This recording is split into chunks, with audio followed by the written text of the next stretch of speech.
Sclerenchyma एक permanent tissue होता है प्लांट्स के अंदर, ठीक है ना। और स्क्लेरेनकाइमा की अगर हम बात करें, इसका जो नेम है स्क्लेरेनकाइमा, ये ग्रीक वर्ड स्क्लेरोस से आया है, जिसका मतलब है हार्ड, ठीक है ना। अगर आपको याद होगा, हमने सबसे पहले पेरेनकाइमा पढ़ा था, जो बिल्कुल ही सॉफ्ट होता है, लीव्स के पार्ट्स में पाया जाता है। फिर हमने पढ़ा था कोलेनकाइमा, और कोलेनकाइमा जो बाउंड्री से होता था वहां से थिक होता था, बीच के पार्ट जो है सारे सॉफ्ट होते थे। तो इसका इसका जो स्क्लेरेनकाइमा है, ये ग्रीक वर्ड से निकला है, जिसका मतलब स्क्लेरोज होता है, मतलब हार्ड, ठीक है ना। Because these cells makes the plant very strong and hard, क्योंकि ये सेल का काम है प्लांट को हार्ड बनाना और स्ट्रॉन्ग बनाना। यानी कि प्लांट के अंदर जब भी हम प्लांट को देख रहे हैं और प्लांट हमें हार्ड या स्ट्रॉन्ग नजर आ रहा है, तो वो किसकी वजह से आ रहा है? स्क्लेरेनकाइमा की वजह से आ रहा है, ठीक है ना। स्क्लेरेनकाइमा सेल्स की वजह से। ये सेल्स बेटा डेड हो जाते हैं व्हेन मैच्योर। मतलब अभी तक हमने दोनों पढ़े, पेरेनकाइमा और कोलेनकाइमा, दोनों लिविंग सेल्स थे, ये डेड सेल्स है, ठीक है ना। जैसे ये मैच्योर बड़ा हो जाता है, डेड हो जाता है। इसका मतलब इनके पास अब प्रोटोप्लाज्म नहीं है, ठीक है ना, लिविंग सेल के कंटेंट नहीं है। जैसे लिविंग सेल में हो रहा है ना काम पूरा, फूड प्रोडक्शन सारा, वो सब चीजें नहीं होंगी इसके पास। इसके काम क्या होते हैं, कैरेक्टरिस्टिक्स क्या होते हैं, कैसा होता है ये? तो डेड सेल है पहली बात तो। फुल्ली जब ये पूरा ग्रो हो जाता है, तो इनके पास साइटोप्लाज्म या न्यूक्लियस नहीं होता है, ठीक है ना। और सिर्फ ये स्ट्रॉन्ग सेल वॉल रहती है इनके पास। बस इनके पास क्या, स्ट्रॉन्ग सेल वॉल है, जो बाउंड्री है ना सेल की, ये इनके पास स्ट्रॉन्ग रहती है। ये थिक होते हैं, मोटे होते हैं, हार्ड सेल वॉल्स होती है इनकी। मतलब तो इनका जो सेल वॉल है ना, वो अच्छा खासा हैवी थिक होता है। और वो किस वजह से होता है? लिग्निन की वजह से। लिग्निन एक सीमेंट की तरह मटेरियल होता है, जो सेल वॉल को हार्ड और वाटरप्रूफ बना देता है। बिकॉज उसके लिग्निन की वजह से सेल जो है ना, वो बहुत ज्यादा टफ हो जाते हैं और आराम से बेंड नहीं हो पाते, इसलिए हार्ड सेल है। आपको पता है, जो भी चीज हार्ड होती है वो बेंड नहीं हो सकती, तो इसीलिए ये टफ और हार्ड बना देता है लिग्निन, ठीक है ना। जिस मदद से जो हमारा स्क्लेरेनकाइमा है, ये वाले सेल थोड़े से हार्ड या टफ हो जाते हैं। बाकी जो स्क्लेरेनकाइमा होते हैं ना अपने, इसके जितने भी सेल्स हैं, ये मेरे भाइयों कहता है सारे क्लोजली पैक्ड हैं एक दूसरे से। तो सेल्स टाइटली फिट होते हैं एक दूसरे पे, है ना। जैसे मान लो आप फ्लोर पे टाइल्स देखते हो ना, बिल्कुल चिपकी हुई हैं एक दूसरे से, तो वैसे ही ये बिल्कुल चिपके हुए होते हैं, इनके बीच में कोई स्पेस नहीं होता, ठीक है बेटा। बाकी स्मॉल और नो ल्यूमन एम्प्टी स्पेस है ना, मतलब इनकी थिक वॉल्स की वजह से जो इनके अंदर इनर कैविटी होती है, जिसे हम ल्यूमन कहते हैं, वो लगभग बहुत ज्यादा छोटी होती है या ना होती, ठीक है ना। मतलब उनके बीच में खाली स्पेस जो है ना, वो नहीं होता, ना के बराबर होता है, ठीक है ना। बाकी स्क्लेरेनकाइमा कहाँ पाया जाता है? तो बेटा जहां जहां पेड़ का ठोस हिस्सा होता होगा वहां वहां पाया जाता होगा। हमारी स्टेम्स तनों में पाया जाता है, पेड़ का जो तना होता है, जड़ों में पाया जाता है बेटा। पत्तियों की जो लीव्स की जो वीन्स होती हैं, जो पत्तियां होती है, ये वीन्स, इनों में पाया जाता है बेटा। बाकी ये हार्ड कवरिंग ऑफ सीड में पाया जाता है, जो सीड्स होती हैं, जैसे अखरोट हो गया ना बेटा, अखरोट या वॉलनट या आलमंड्स, तो इनकी जो आप अखरोट को देखते हो बिल्कुल सॉलिड सॉलिड पार्ट होता है, वहां ये पाया जाता है, ये स्क्लेरेनकाइमा। बाकी जो कोकोनट का हस्क होता है, आप देखते हो ना कोकोनट का हस्क कितना, मतलब जूस जो पानी होता है वो कितना अंदर होता है, और उसके बाद बाहर का जो पूरा पार्ट होता है वो उसमें पाया जाता है। बाकी कॉर्टेक्स, कॉर्टेक्स और पिथ आप पढ़ चुके हो, वहां पे भी ये पाया जाता है, थोड़ा बहुत उसे हार्ड करने के लिए। फ्लेम और जाइलम में भी पाया जाता है, ठीक है ना। कॉर्टेक्स के अंदर जो बाहर की लेयर होती थी, और पिथ बिल्कुल सेंटर पार्ट होता था, वहां पर भी ये पाया जाता है। ये हम लास्ट क्लास में पढ़ चुके हैं, अगर आपको पता हो तो। क्लियर है ना। बाकी बेटा स्क्लेरेनकाइमा के काम क्या होते हैं, स्क्लेरेनकाइमा काम क्या करता है? तो बेटा एक तो वही जायज बात है, हार्ड है तो स्ट्रेंथ ही देता है, और डेड है तो काम नहीं करता होगा। तो बेटा दूसरा, ये सिर्फ स्ट्रेंथ और सपोर्ट देता है, प्लांट्स के पार्ट्स को बचाता है, प्रोटेक्ट करता है ना, क्योंकि अच्छा खासा हार्ड पार्ट है, प्लांट को हार्ड बनाता है बेटा। तो यानी कि ये डेड सेल है, इसका काम भी यही होता है। इसके अलावा क्या ही काम होता होगा, आप खुद सोचो ना। जब भी एक प्लांट है, उस प्लांट डेड सेल है, वो अपने अंदर ना कोई फूड बना सकता, ना फूड को स्टोर कर सकता, तो सिर्फ वो आपको स्ट्रेंथ ही दे सकता है प्लांट, है ना। तो ये वाले सेल्स का ये काम होता है। बाकी बेटा ये जो स्क्लेरेनकाइमा होते हैं ना, ये एक्स्ट्रा नॉलेज पर्पज के लिए बता रहे हैं। अब ये दोनों पार्ट पढ़ लेते हैं कि जो स्क्लेरेनकाइमा वो दो प्रकार के होते हैं। तो पहला वाला कहता है कि जो फाइबर्स होते हैं ना, वो लंबे और पतले से थ्रेड्स की तरह होते हैं। जैसे ना फाइबर जो है ना, वो लंबे होंगे और धागों की तरह होंगे ऐसे, ठीक है ना। और इनके आगे जो है ना पॉइंटेड एंड्स होते हैं, मतलब इनके जो एंड्स होंगे वो पॉइंटेड एंड्स होंगे इस तरीके से, ठीक है ना, पॉइंटेड एंड्स होंगे। और ये बंडल्स में अरेंज होते हैं, ग्रुप में अरेंज होते हैं, ठीक है ना, स्ट्रिंग्स की तरह, ऐसा लगता है कि धागों को एक साथ पूरा जोड़ दिया हो इस तरीके से। मेन काम क्या होता है, ये जो फाइबर्स है, ये जायज बात है, जो स्क्लेरेनकाइमा का ही टाइप है तो सारा काम क्या ही होगा, सपोर्ट देने का काम होगा। कहता है ये स्ट्रेंथ देते हैं प्लांट को और आराम से ब्रेक नहीं होते, बाकी थोड़े से स्ट्रेच भी हो जाते हैं बिना टूटे, ठीक है ना। एग्जाम्पल अगर हम बात करेंगे, जो हस्क होता है ना कोकोनट का, जो बाहर का हेयरी पार्ट होता है कोकोनट का, वो फाइबर से भरा हुआ होता है। आप कभी कोकोनट को निकालोगे तो वो हस्क नहीं नजर आता आपको, ब्राउन ब्राउन सा होता है ना वैसा, तो आपको कहता है वो वाला पार्ट इसका वो होता है। आप देखो कभी उसको, आप देखो, आप हाथ से तोड़ने की कोशिश करो कभी ब्राउन वाले पार्ट को, तो आराम से टूटता नहीं है वो, है ना, अगर आप ध्यान से देखो तो, है ना, तो वो इसीलिए है ना, बेंड हो जाता है आराम से पर टूटता नहीं है वो। ये जो फाइबर्स होती है ना, रस्सी बनाने में, मैट बनाने में और ब्रशेस बनाने में आगे जाके काम आ जाती है, ठीक है बेटा। बाकी स्क्लेरीड्स की बात करें तो ये स्टोन सेल्स या ग्रिट सेल्स इन्हें कहा गया है। स्क्लेरीड जो होता है ना, बोलता है छोटे होते हैं और हार्ड होते हैं और फाइबर की तरह लंबे नहीं होते, जैसे फाइबर की तरह लंबे वैसे नहीं होते। इनकी शेप गोल हो सकती है, ओवल हो सकती है, या स्टार शेप में हो सकते हैं, या टी शेप में हो सकते हैं। बाकी ये स्कैटर्ड होते हैं, है ना, फ्रूट्स के अंदर या सीड्स के अंदर। मेन काम क्या है इनका, फ्रूट्स बनाना और सीड्स को हार्ड और टफ बनाना, ठीक है ना, फ्रूट्स बनाना और जो सीड्स हैं उनको हार्ड या फिर टफ बनाना, ध्यान रखना। बेटा कभी भी आप नाशपाती खाते हो तो थोड़ा सा सॉलिड लगता है, चिन्ना सा हल्का सा सॉलिड लगता है, ऐसे आराम से खाया नहीं जाता। जैसे बब्बू गोसा है, आपने सुना है, बब्बू गोसा टाइप चीज होती है, वो स्मूथ होती है ना, खाने में उसको मजा आता है। लेकिन नाशपाती तो आप थोड़ा सा उसको थोड़ा सा सॉफ्ट नहीं महसूस करते, खाते हो आप अच्छा खासा चबाते हो उसको थोड़ा सा, और हल्का सा वो ना, एज कम्पेयर टू बब्बू गोसा या सेब भी ना, वो हल्का सा आपको ना बीच बीच में थोड़ा सा टफ सा लगता है खाने में, वो स्क्लेरीड्स की वजह से टफ होता है, ये बात ध्यान रखना, बस इतना और कुछ, ठीक है ना। जो हार्ड शेल होती है नट्स की एंड सीड्स की ना, उसके अंदर भी स्क्लेरीड्स पाए जाते हैं, मतलब अखरोट और जो बादाम है ना, उनके अंदर भी बेटा स्क्लेरीड्स पाए जाते हैं। बाकी देखो फाइबर इस तरीके के दिखाई देते हैं और स्क्लेरीड बेटा इस तरीके से, देखो फाइबर का एक है ना प्रॉपर एक फिगर दिखा रखा है, और स्क्लेरीड का इस तरीके से दिखा रखा है। बाकी देखो ये स्क्लेरीड दिखा रखा है, ग्रिटी पार्ट है पियर फ्रूट का, तो अच्छा खासा ये सॉलिड हो गया ये वाला पार्ट, तो देखो ये पार्ट इसका स्क्लेरीड कहलाता है, ठीक है बेटा। बेटा यहाँ पर हमारे सिंपल परमानेंट टिश्यू सारे कंप्लीट हो चुके हैं, ठीक है ना। अब हम इसको अच्छे से एक बार इनका डिफरेंस जान लेते हैं। पैरेन्काइमा हमारा लिविंग सेल होता है, ये भी लिविंग सेल होता है, लेकिन ये डेड सेल हो जाता है। ये ऐसा नहीं है कि ये शुरू से ही डेड होता है, पहले तो जब ये मैच्योर हो जाता है तब ये डेड सेल बन जाता है। सेल वॉल की अगर हम बात करेंगे तो इसकी सेल वॉल थोड़ी पतली होती है, सेलुलोज से बनी हुई। इसकी सेल वॉल कॉर्नर से थोड़ी थिक होती है, ठीक है ना, तो सेल्यूलोज प्लस पेक्टिन ऐसा समझ लो, इन दो चीजों से बनता है। बाकी इसकी सेल वॉल्स तो भैया बहुत ज्यादा हार्ड होती है, लिग्निन की वजह से बनी हुई होती है वो हार्ड। बाकी इनके बीच में स्पेस की बात करें तो अच्छा खासा स्पेस होता था पैरेन्काइमा में, इसमें थोड़ा सा स्पेस कम होता था, लेकिन इसमें स्पेस ही नहीं होता। फंक्शंस की बात करें तो फूड को स्टोर करना, वाटर स्टोर करना, फोटोसिंथेसिस, बायएंसी, फ्लोटिंग करना। अगर आपको याद हो, फ्लोटिंग के लिए कौन सा पार्ट होता था, एरेन्काइमा। क्यों क्यों क्यों फ्लोट कर जाता था वो, उनके बीच में लार्ज एयर स्पेसेस होते थे उन सेल्स के बीच में, जिस वजह से वो लोटस या जितने भी प्लांट्स होते हैं आप देखते हो ना पानी में फ्लोट कर जाते हैं, वो इस वजह से करते हैं। इसकी अगर हम बात करें कॉलन कायमा की, तो कॉलन कायमा में फ्लेक्सिबिलिटी आती है और ये मैकेनिकल सपोर्ट देता है थोड़ा सा। बाकी ये तो बेटा सिर्फ ताकत देता है, क्योंकि डेड सेल है, कोई काम नहीं कर सकता, सिर्फ ताकत ही देगा प्लांट। फ्लेक्सिबिलिटी, ये थोड़ा सॉफ्ट और फ्लेक्सिबल होता है। ये थोड़ा फ्लेक्सिबल तो होता है पर सॉफ्ट नहीं होता इतना ज्यादा ना ये, पर ये है कि बेंड कर देता है बिना टूटे। और ये तो भैया अच्छा खासा खुरदुरा होता है, सॉलिड हार्ड होता है थोड़ा। इसके स्पेशल टाइप हमने क्लोरेनकाइमा और एरेनकाइमा पढ़ा था, इसमें कोई स्पेशल टाइप नहीं होता, और इसमें अगर आप टाइप पढ़ना चाहो तो फाइबर्स और स्क्लेरीड्स होते हैं। बाकी एग्जांपल अगर हम बात करें, कॉर्टेक्स पिथ इन सब में पाया जाता है। बाकी ये पेटियोल्स ऐसे पार्ट में पेड़ के पाया जाता है जो बहुत ज्यादा हार्ड ना हो और बहुत ज्यादा सॉफ्ट ना हो, नॉर्मल पार्ट जो बेंड भी हो जाए पर टूटे भी ना। बाकी जो अच्छे खासे हार्ड पार्ट हो वहां पर हमारा स्क्लेरेनकाइमा पाया जाता है।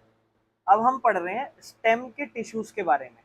आपको बेटा इतना तो पता है ना, जो प्लांट होता है हमारा, उस प्लांट का जनरली मेजर टाइप ये आपका एक स्टेम होता है, बाकी थोड़ी बहुत कोई बड़ी डालियां जाए वो भी स्टेम होती है, ठीक है ना, ऐसा मान लो।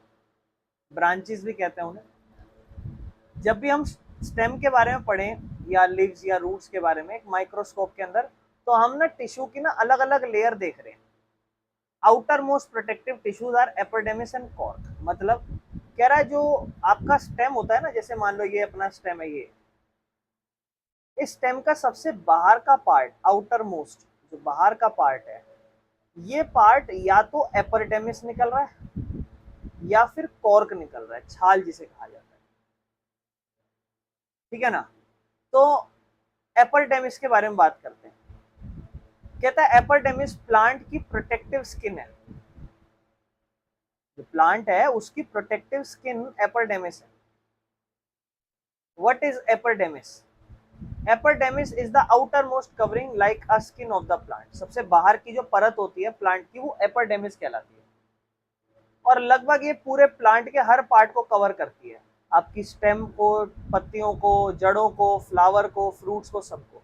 इसका मेन काम होता है प्लांट को प्रोटेक्ट करना इंजरी से, या पानी ज्यादा ना खो जाए, या जर्म्स ना आ जाए। कैसा दिखाई देता है?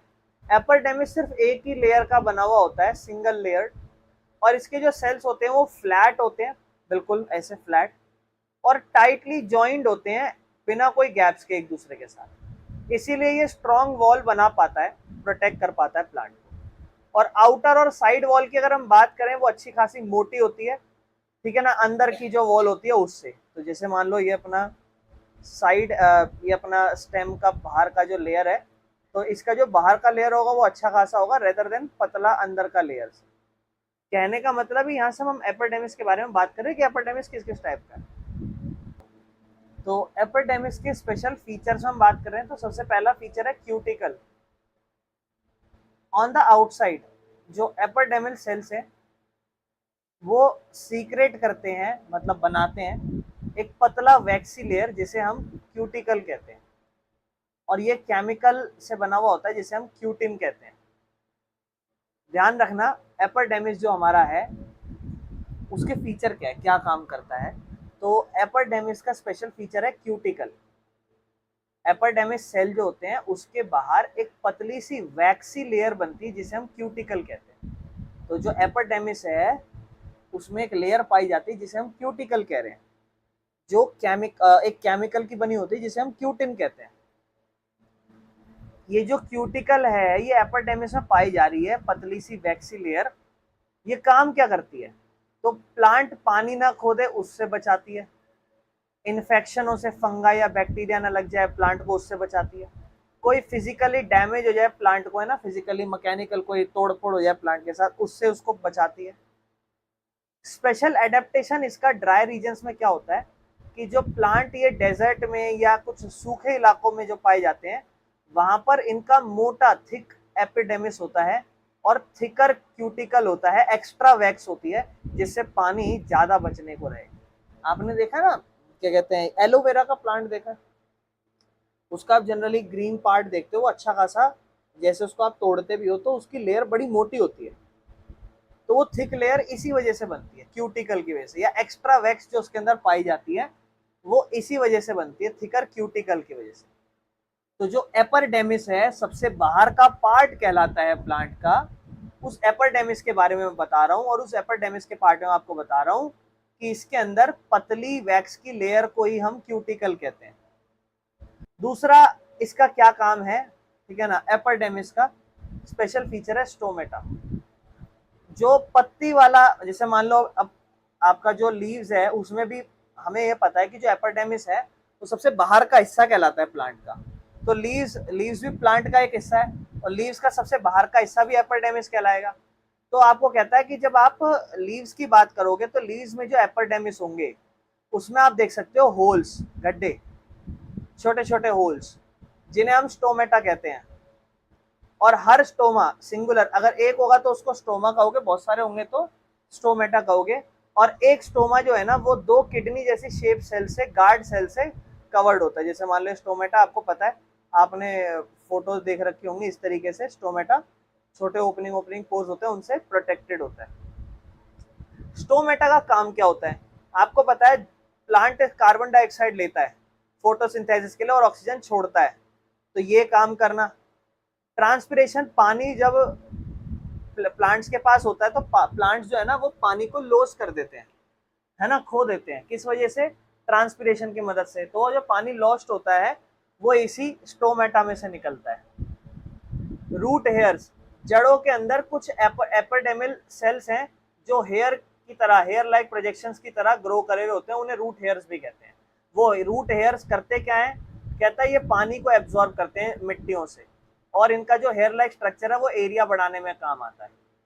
बस जो प्लांट का ये तना होता है, इसमें हमने आउटर कवरिंग लेयर में एक तो एपिडर्मिस, उसके बारे में हमने बात कर ली। अब हम बात करेंगे कॉर्क के बारे में। कॉर्क जो है ना वो प्रोटेक्टिव टिश्यू होता है पुरानी स्टेम्स के अंदर। कहते हैं जैसे जैसे प्लांट बूढ़ा होता जाता है तो जो आउटर लेयर एपिडर्मिस होती है ना वो चेंज हो जाती है और रिप्लेस हो जाती है कॉर्क के द्वारा। कोई दिक्कत तो नहीं है। कॉर्क क्या होता है, कॉर्क भी एक प्रोटेक्टिव टिश्यू ही होता है जो पुराने स्टेम्स या रूट्स में नजर आता है।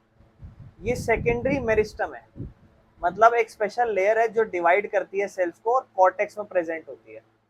ये किस तरीके से दिखाई देती है, कहता है ये कॉर्क सेल जनरली सारी डेड सेल्स होती हैं, टाइटली पैक्ड होती हैं एक दूसरे में, कोई एक में इनके बीच में स्पेस नहीं होता, जैसे ईंटें नहीं होती दीवार पर नजर आती वैसे। और ये जो सेल वॉल होते हैं वो एक स्पेशल केमिकल कंटेन करते हैं जिसे सुब्रिन कहा जाता है, और सुब्रिन जो होता है ना वो कॉर्क को वाटरप्रूफ और गैस प्रूफ बनाता है ना। और देखो आप ध्यान से देखना चाहो तो ऐसे देख सकते हो। बाकी ये देखो ये रूट हेयर्स हैं, ठीक है, ये रूट हेयर्स हैं सारे, और ये कॉर्क है, और ये पहले वाला एपिडर्मिस है। तो आप देखते हो जनरली प्लांट होते हैं, प्लांट के जब भी ग्रो कर रहा होता है, आपने कोकोनट प्लांट देखा है कभी, नारियल का पेड़ देखा है, उसका आप बॉटम पार्ट देखोगे, जैसे जैसे टॉप पार्ट की तरफ आप जब जाओगे ना तो आपको थोड़ा ऐसा हरा नजर आएगा, लेकिन नीचे का पार्ट आपको हरा नजर आएगा, और आपको कोई भी प्लांट का पार्ट हरा नजर नहीं आता। पौधा बाहर जाके देखो, आपको जनरली सारे पार्ट पौधे के हरे नजर आएंगे, स्टेम, डालियां। लेकिन एक टाइम ऐसा भी होता है कि छोटे छोटे पौधे के भी जो पार्ट होते हैं वो क्या बन जाते हैं, ऐसे इस तरीके से कॉर्क की तरीके से बन जाते हैं। तो एपिडर्मिस ही होता है बेटा कॉर्क में कन्वर्ट हो जाना। तो आप कभी भी किसी भी डाली को एपिडर्मिस हरी कलर की देखो, समझ जाना उसका आउटर मोस्ट कवरिंग अभी एपिडर्मिस टाइप है, लेकिन अगर कॉर्क होगा तो इस तरीके से होगा, ठीक है। बाकी बेटा ये प्रोटेक्टिव टिश्यू एपिडर्मिस आपको दिखाई दे रखा था, और इसमें एक स्टोमेटा के बारे में बात कर रखी है ना, और ये एक स्टोमा कहलाते हैं। कॉर्क के फंक्शन क्या है बेटा, कॉर्क का फंक्शन सिंपल है कि पानी को लॉस होने से बचाना, और कौन, सुब्रिन ये काम करता था जो उसको पानी लॉस होने से बचाता था, जर्म अटैक ना करे उससे बचाना। ये एक तरीके से कुशन है ना, उसकी तरह काम करता है, यानी कि ये मैकेनिकल इंजरी से प्रोटेक्ट करता है, जैसे कोई स्क्रैच ना पड़ जाए, कट ना पड़ जाए। तो आप जब भी कोई प्लांट का बाहर का हिस्सा नहीं देखते, कॉर्क जो बाहर की छाल देखते हो पेड़ की लकड़ी वाली, वो बेटा ये इसी का एग्जाम्पल है। और कॉर्क जो है ना वो बॉटल के स्टॉपर बनाने में भी यूज हो जाता है, क्योंकि ये वाटर प्रूफ होता है। तो जो कॉर्क है ना, कॉर्क वाटर प्रूफ है, तो बहुत से लोग उसे बॉटल का स्टॉपर बनाने के लिए भी यूज करते हैं, ठीक है। चलो आगे चलते हैं। अब बेटा हमारा नेक्स्ट टॉपिक स्टार्ट हो रहा है, that is complex permanent tissue, ठीक है ना। हम ऑलरेडी सिंपल परमानेंट टिश्यू के बारे में पढ़ चुके हैं, पेरेन्काइमा, कोलेनकाइमा, स्क्लेरेन्काइमा। लेकिन जो कॉम्प्लेक्स परमानेंट टिश्यू है वो अलग अलग सेल के टाइप से बने हुए होते हैं, और वो सारे अलग अलग सेल मिलके एक काम करते हैं एज अ टीम, एक मेन फंक्शन में, इसलिए उसे कॉम्प्लेक्स परमानेंट टिश्यू कहा जाता है। बेटा कॉम्प्लेक्स परमानेंट टिश्यू सिर्फ दो ही टाइप के होते हैं, जाइलम और फ्लोएम। और जाइलम और फ्लोएम के बारे में आप ऑलरेडी वेस्कुलर बंडल में जान चुके हो। अगर आपको याद होगा तो ये अपना इस तरीके से नजर आता था वेस्कुलर बंडल, ऐसा मान लो, ऐसा इस तरीके से। बाहर का जो पार्ट होता था वो क्या कहता था, फ्लोएम, और अंदर का पार्ट जाइलम। और ये जो पार्ट होता था वर्णिका, ये क्या कहलाता था, कैम्बियम, ठीक है ना, बिल्कुल सही। बाकी ये कहता है कि भाई ये प्लांट का ट्रांसपोर्ट सिस्टम कहलाता है बेटा। ये मतलब जैसे हमारा इंसान है ना, हमारे इंसान का शरीर में ट्रांसपोर्ट सिस्टम है, सारी नसें चारों तरफ फैली हुई हैं, ट्रांसपोर्ट करती हैं, वैसे ही प्लांट का ट्रांसपोर्ट सिस्टम ये कहलाता है, ठीक है ना। जाइलम के ऊपर बात करते हैं बेटा।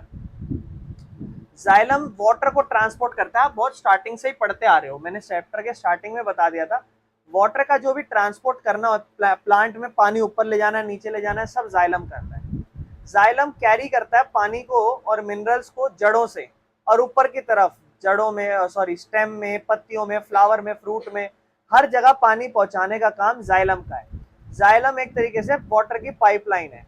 किससे बनी हुई होती है ये, कहता है जाइलम 4 टाइप के सेल से बना हुआ है। अब देखो जाइलम इसीलिए ना समझ रहे हैं कि ये कॉम्प्लेक्स क्यों है, क्योंकि ये अलग अलग टाइप के सेल से बना हुआ है।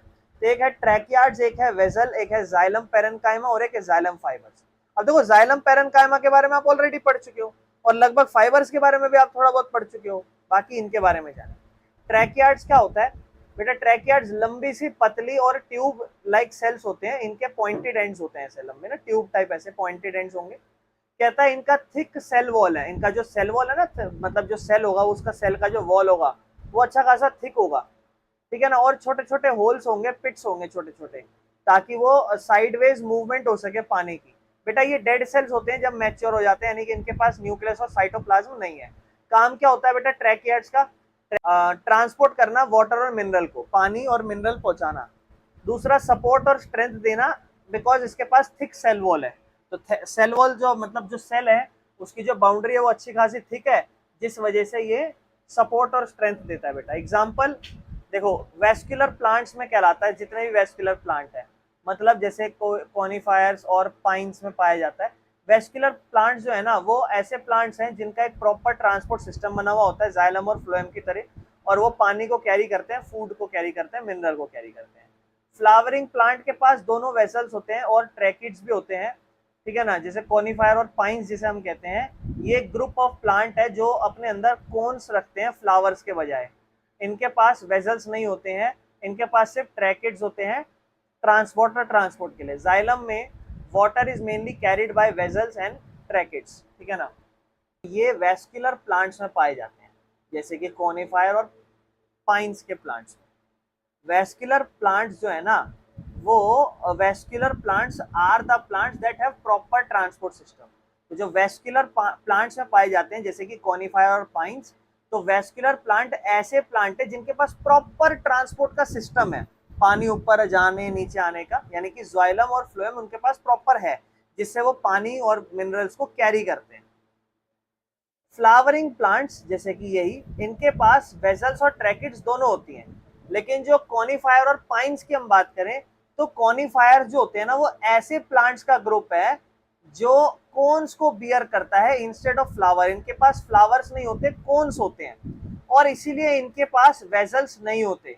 क्योंकि जो प्लांट फ्लावर वाले प्लांट होते हैं जिनमें फूल निकलते हैं, उनके पास वेसल्स और ट्रैकिड्स दोनों होते हैं। लेकिन अगर हम बात, इसीलिए जाइलम के अंदर पानी जो है ना वो जनरली वेसल्स और ट्रैकिड्स में ही जाता है। लेकिन ये जो कॉनिफायर्स और पाइन्स है, इनके अंदर फ्लावर नहीं होते, ये फ्लावरिंग प्लांट नहीं है। और जो जो फ्लावरिंग वाले प्लांट होते हैं उनमें पानी ट्रांसपोर्ट होता है दो सिस्टम के थ्रू, एक वेसल्स के थ्रू और एक ट्रैकिड्स के थ्रू। तो ट्रैकिड्स जो है सिर्फ अकेला कॉनिफायर और पाइन्स में वाटर को ट्रांसपोर्ट करता है, वेसल्स नहीं करते हैं। वेसल्स की अगर हम बात करें तो वेसल्स छोटे होते हैं और वाइड ट्यूब होती है। वो लंबी ट्यूब्स होती थी और पतली होती थी, ये छोटी ट्यूब होगी लेकिन मोटी ट्यूब्स होगी, ठीक है ना।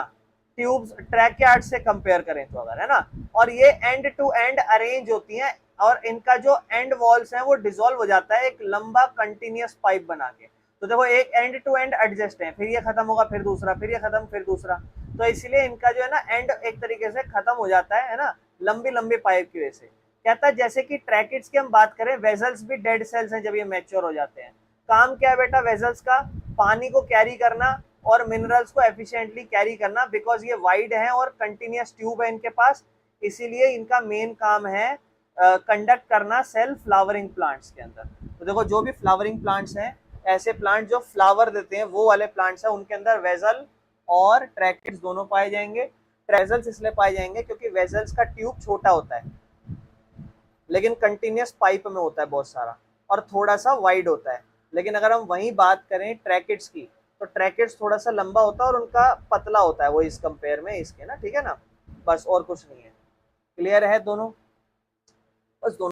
जाइलम पैरेन्काइमा की बात करें तो ये लिविंग, अब हमें ये तो पता है कि पैरेन्काइमा लिविंग सेल्स होते हैं, और हम जब पैरेन्काइमा पढ़ रहे थे तो हमने कॉर्टेक्स के बारे में जाना था, हमने पित्त के बारे में जाना था। तो वहाँ पे हमने ये पढ़ा था कि कॉर्टेक्स और ये जो होते हैं ये पैरेन्काइमा का ही टाइप होता है, और ये किस में पाए जाते थे? जाइलम और फ्लोएम में भी पाए जाते थे, अगर आपको याद हो। तो इसीलिए जाइलम पैरेन्काइमा की बात कर रहे हैं। बोलता है जाइलम में ना एकमात्र लिविंग सेल जाइलम पैरेन्काइमा कहलाते हैं। ये पतले वॉल वाले होते हैं और ये खाना स्टोर कर सकते हैं। लिविंग है तो भैया फिर खाना स्टोर करने की बात आनी शुरू हो जाएगी, है ना। डेड होंगे तो जनरली फूड ट्रांसपोर्ट करेंगे अक्सर, या फिर सपोर्ट देंगे। आपको कहता है इनका काम क्या है? फूड को स्टोर करना, खाना बचा के रखना, और बाकी कोई लेटरल मूवमेंट हो उस पर ध्यान देना। देखो बेटा लॉन्गिट्यूडनल मूवमेंट ऐसे होती है, लेटरल मूवमेंट ऐसे होती है। तो प्लांट्स में अगर राइट लेफ्ट मूवमेंट चलनी हो तो जाइलम पैरेन्काइमा काम आएगा। ये एक सवाल आ सकता है कि जो वाटर ट्रांसपोर्ट हो रहा है उसके लिए लेटरल मूवमेंट के लिए कौन रिस्पॉन्सिबल है, तो क्वेश्चन आ जाएगा जाइलम पैरेन्काइमा। जाइलम फाइबर के बारे में बात करें, ये डेड सेल्स होते हैं, यानी कि अगर एक और सवाल आ सकता है कि जाइलम के अंदर जो लिविंग सेल है वो कौन सा है, तो आप कहोगे जाइलम पैरेन्काइमा। जाइलम फाइबर्स की अगर हम बात करें, डेड सेल होता है, बहुत ही ज्यादा मोटे सेल्स होते हैं और नैरो होते हैं और एलोंगेटेड, लंबे होते हैं। देखो जैसे बाकी आपको कहता है इनका काम क्या है, सिर्फ स्ट्रेंथ प्रोवाइड करता है। मेरे भाइयों, अपना जो नेक्स्ट टॉपिक है ना, दैट इज फ्लोएम। हमने अभी भी जाइलम समझ लिया, फ्लोएम समझते हैं। अगर मैं फ्लोएम की बात करूं तो देखो, जनरली जाइलम वाटर ट्रांसपोर्ट के लिए रिस्पॉन्सिबल था और फ्लोएम जो होता है ना वो फूड के ट्रांसपोर्ट के लिए रिस्पॉन्सिबल होता है। फ्लोएम जो फूड डिलीवरी सिस्टम संभालता है ना, ये फूड को कैरी करता है, ज्यादातर फूड में शुगर्स। जो आपको पता है कि फूड, आपको पता है लीव्स के अंदर बनता है फोटोसिंथेसिस के प्रोसेस से। जो खाना बनाता है प्लांट उसको फोटोसिंथेसिस कहते हैं, जो भी खाना बनाने की प्रक्रिया होती है। और वो खाना किस में बनता है, प्लांट के पत्तियों में खाना बनता है, लीव्स में खाना बनता है। उस लीव्स में से खाने को कैरी करना और बाकी सभी प्लांट में बांट देना खाना, फ्लोएम का काम होता है। ठीक है, ये जाइलम की तरह नहीं होता। फ्लोएम जो होता है ना वो ऊपर और नीचे दोनों तरफ खाना ट्रांसपोर्ट करता है। अपन ने जाइलम के बारे में जब पढ़ा था ना, तो ये पढ़ा था कि जड़ों से ऊपर की तरफ हमेशा ऊपर की डायरेक्शन में वो पानी ट्रांसपोर्ट करता है। ठीक है ना, और उसका प्रोसेस बताऊं आपको कैसे होता है, थोड़ा सा प्रोसेस बताता हूँ, तो इस चीज को समझाता हूँ मैं आपको, बढ़िया चीज बताता हूँ। Do you know about what is transpiration? Transpiration पता है ना, प्लांट अपना लीव्स में पानी को लॉस करता है, उसी को हम ट्रांसपिरेशन कहते हैं। मान लो ये प्लांट है, यहाँ पे मान लो पत्ती है, ट्रांसपिरेशन से पानी लूज हुआ, यानी कि ऊपर पानी की मात्रा कम हो गई ना मेरे भाई, पानी तो लॉस्ट हो गया। नीचे जड़ों में से पानी लिया, अब यहाँ पे कॉन्सेंट्रेशन ज्यादा और यहाँ कॉन्सेंट्रेशन, इसीलिए ऊपर ट्रांसपोर्ट होता जाता है। समझ रहे हो जाइलम कैसा काम करता है, हमेशा ऊपर, नीचे से ऊपर। लेकिन फ्लोएम का ऐसा सीन नहीं है, फ्लोएम हर जगह ऊपर भी खाना देगा, नीचे भी। तो भैया फिर उसका कैसे होगा, तो बेटा ये ज्यादा डीपली आपको 10th क्लास में जानना है, अभी नहीं जानना आपको ये क्यों कर रहा है, क्यों नहीं जानना। ठीक है, फिर भी मैंने आपको समझा दिया। इसका अपवर्ड और डायरेक्ट डाउनवर्ड दोनों तरफ जाता है, और इसी मूवमेंट को, ये जो मूवमेंट हो रही है ना फूड के ऊपर नीचे, इसे हम ट्रांसलोकेशन कहते हैं। बाकी फ्लोएम जो है ना वो 4 पार्ट से बना हुआ होता है। जैसे हमने पढ़ा था जाइलम के 4 टाइप्स होते हैं, वो अलग चीज है, लेकिन फ्लोएम 4 पार्ट से बना हुआ है। एक सीव ट्यूब से, एक कंपेनियन सेल से, एक फ्लोएम पैरेन्काइमा और एक फ्लोएम फाइबर। जैसे उसका सेम था ना, जनरली वही है। जैसे अगर हम जाइलम की बात कर रहे थे तो हमने पढ़ा था कि जाइलम में 4 टाइप के सेल्स होते हैं, तो फ्लोएम भी 4 पार्ट से बना हुआ होता है, सीव ट्यूब्स, कंपेनियन सेल और बाकी फ्लोएम पैरेन्काइमा और फ्लोएम फाइबर। अब ये तो आपको आसान हो जाएंगे याद करने, जाइलम वाले भी फ्लोएम वाले भी, क्यों, क्योंकि दो तो सेम ही है।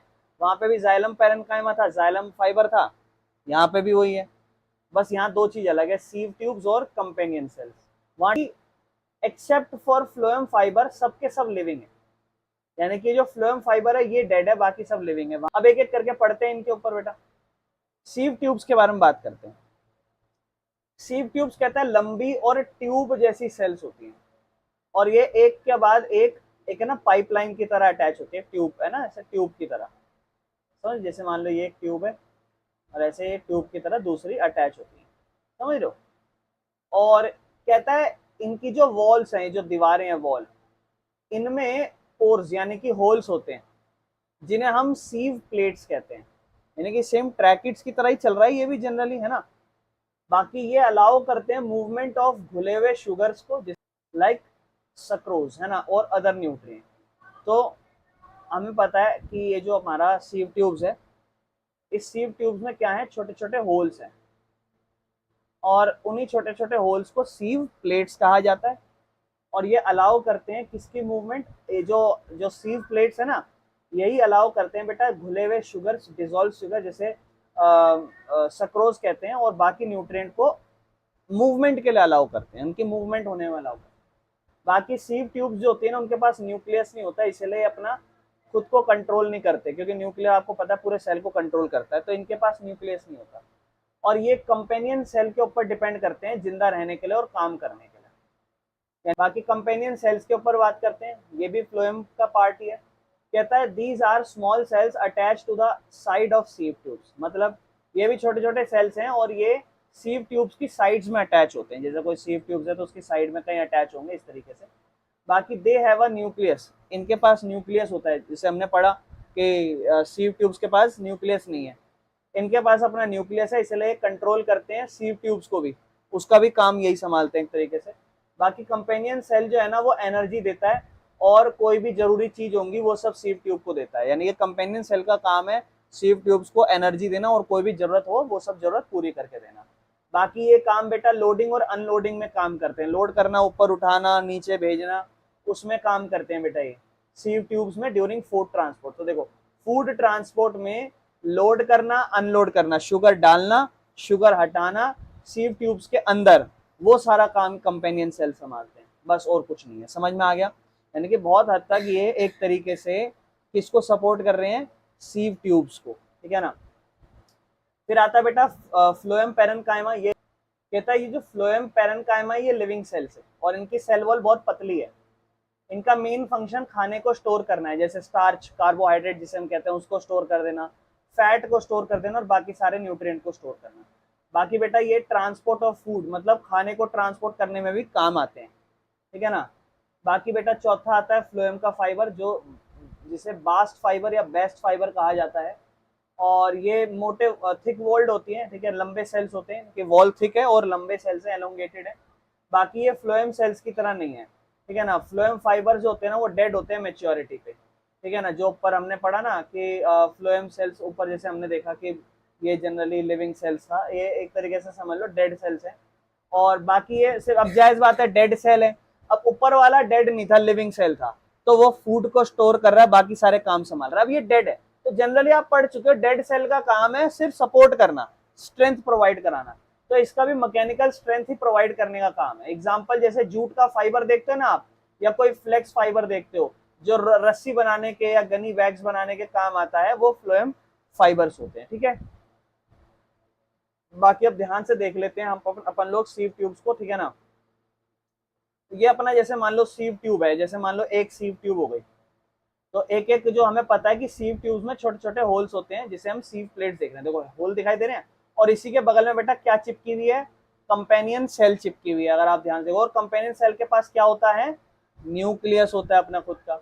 बाकी बेटा ये यही है सीव ट्यूब। और देखो यहाँ अगर आप देखो सीव प्लेट आपको दिखाई दे रही है, छोटी छोटी सीव प्लेट जहाँ पे छोटे छोटे होल हैं, जो किसके लिए काम आते थे, जो मूवमेंट अलाउ करते थे, है ना, किसकी, शुगर की, सक्रोज जिसे हमने कहा था, है ना, जो घुला हुआ शुगर होता है उसकी मूवमेंट अलाउ कर रहे हैं ये अंदर अंदर आना जाना, क्योंकि इसका काम है लोड करना, एक तरीके से सामान पहुंचाना, तो जब सामान इसके अंदर आएगा तभी तो जाएगा, तो ये मूवमेंट अलाउ करते हैं इसकी। बाकी बेटा ये सीव ट्यूब के अंदर ये आपको देखो, ये तो पूरा आपको दिखा रखा है, ये बाहर की तरफ जो सेल आपको चिपका हुआ दिखाई दे रहा है कंपेनियन सेल है, अंदर की साइड लंबा सा एलोंगेटेड हुआ पड़ा है फ्लोएम पैरेन्काइमा जो लिविंग सेल होता है बेटा, और इसका काम बेटा फूड को स्टोर करना होता है। तो देखो ये पूरा बॉडी है मान लो फ्लोएम, तो फ्लोएम में आपको सीव ट्यूब नजर आ रही है, ध्यान देखो सीव ट्यूब कहाँ है, ये आपको मान लो फॉर एग्जांपल ये सीव ट्यूब्स है, फॉर एग्जांपल ये समझ लो सीव ट्यूब्स है अंदर।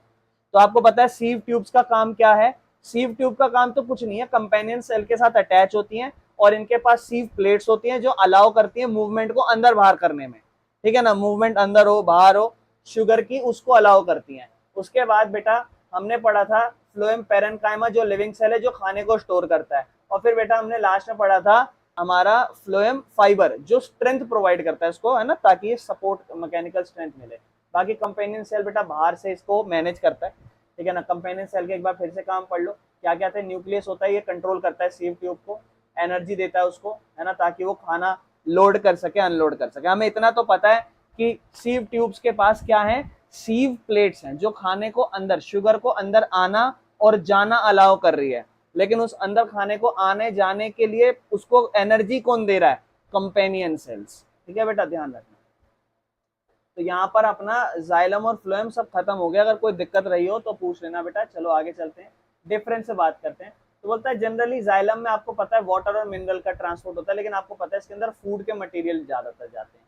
बाकी इसके अंदर कंडक्शन जो होता है ना वो यूनिडायरेक्शनल होता है, एक ही डायरेक्शन में जाता है ये, लेकिन ये बेटा बाई डायरेक्शन है, ऊपर भी जा सकता है खाना और नीचे भी जा सकता है। बाकी इसके अंदर आपको पता है ट्रैकियरी एलिमेंट्स होते हैं, ट्रैकियार्ड्स और वेजल्स होते हैं, और वहीं पे आप इसको कह दोगे कि यहाँ सीव ट्यूब्स हुआ करती हैं, ठीक है ना। बाकी इसके अंदर हमें पता है कि tracheids, vessel, xylem, parenchyma, xylem fibre है, तो इसके अंदर क्या क्या है वो 4 पार्ट्स बता दो जो हमने अभी पढ़े। बाकी इसके अंदर 4 एलिमेंट्स हैं, ठीक है ना, जिसमें से आपको पता है ट्रैकियार्ड्स और वेजल और फाइबर ये सब डेड होते हैं, सिर्फ जाइलम पेरेन्काइमा लिविंग है। और इसके अंदर भी आपको पता है फ्लोएम फाइबर डेड है, बाकी सारे लिविंग है बेटा, ठीक है ना। बाकी इसके अंदर आप पढ़ोगे तो जाइलम जो है ना वो मैकेनिकल स्ट्रेंथ भी देता है, और ये कोई मैकेनिकल स्ट्रेंथ या फंक्शन नहीं परफॉर्म करता प्लांट्स के लिए, ठीक है बेटा। और यहाँ पर हमारे प्लांट के सारे टिश्यू खत्म हो गए हैं।